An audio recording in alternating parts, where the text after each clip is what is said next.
Hello, my name is Dr. Zelda Lockhart, and I am an author and an expressive arts healer and educator and consultant. My novels are Fifth Born, Cold Running Creek, Fifth Born to the 100th Turtle, Trinity, and I also have a book, The Soul of the Full-Length Manuscript, which helps people to be able to tell their story associated with their wounds that they turn into gifts.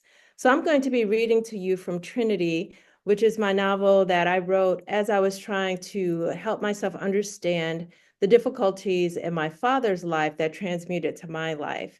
So, Sampson, Mississippi, 1939. It was Benny's 10th birthday. Lottie pinched him between her knees and cropped off the tower of hair that was overheating the top of his head. Benny, be still. A cigarette hung from her pouty lips, hand-rolled from the store, but supplied by the fields around them. The dangling ember grew a balanced ash an inch long, threatening to set his black wool naps on fire. When Benny was born, she was only 13 years old, so he did not know to talk to her in a string of yes ma'ams and no ma'ams. He called his mama by her first name. Ouch, Lottie, put that cigarette out before you burn my head. The porch was refuge from the sun.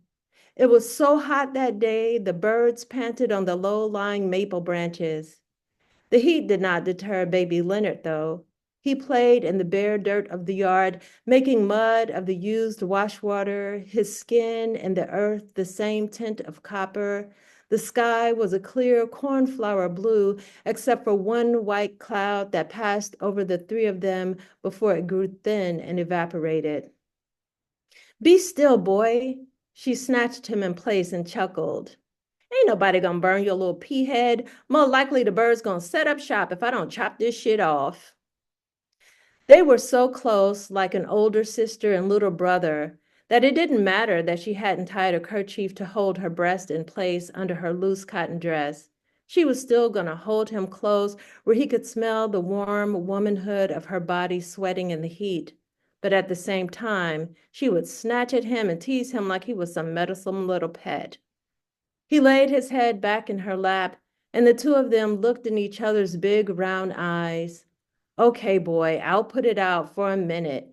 Can't smoke my smokes for worrying about you and Lenard gonna have a complaint. He tilted his head forward for her to cut the back. His question hung in the heat of the afternoon. What you and old daddy was bumping around about last night?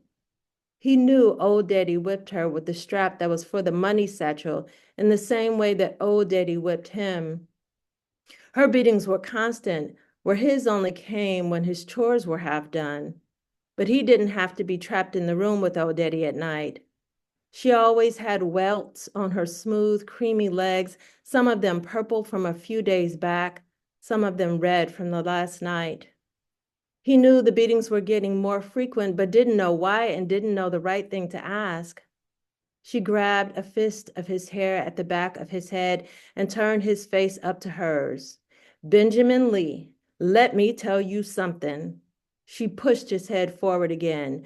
Don't you never trap no woman in your house like she who happened by your barn for shelter. Don't you never be that kind of man.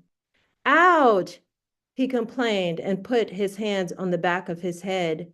She smacked his hand back down and tilted his head onto her thigh to get the sideburns. He felt a twinge of shame for seeing her breasts beneath her arms and wanting to crawl into her lap the way that she did with Leonard, who was 3 years old now, but still in need of her food. One of her loose, dark curls fell from under her head rag, and high above her, the wasp's nest that she knocked down every summer danced with the brown insects making their home. The next morning, the wide fan of late spring tobacco leaves made the dew sweet and heavy. For a change, old daddy did not come in with the gray, warm light of dawn to jerk Benny to his feet off the pallet. Instead, old daddy was already with the mule in the vegetable field, tilling the soil for their table crops. Leonard sat next to Benny, tying a string onto the leg of a half-dead June bug, and the house was strangely quiet. Benny looked out the window, and there was the wash tub on the old tree stump, but she was not there. He pulled the worn overalls up over his discolored underpants and went out to the open room, but she wasn't at the pump doing dishes or putting wood in the stove for breakfast. The lump beneath the chicken bone cage of his chest squeezed tight, and like remembering a dream hours after waking, he remembered old Daddy's voice muffled in the middle of the night. Lottie, Lottie, where you at, woman? As the sun burned the dew and blackened fallen acorns, Benny walked to the chicken coop, fetched the warm eggs, set the birds out in the yard to peck, set his brother out in the yard to play, and waited at the door of the barn, just inside its gaping mouth, where shade could offer him some comfort. Thank you so much. And I am asking you all to let the money fly out of your pockets. Our sisters and brothers and cousins in the western part of North Carolina really need our support after the damage that they saw from the terrible storm that we all suffered in North Carolina.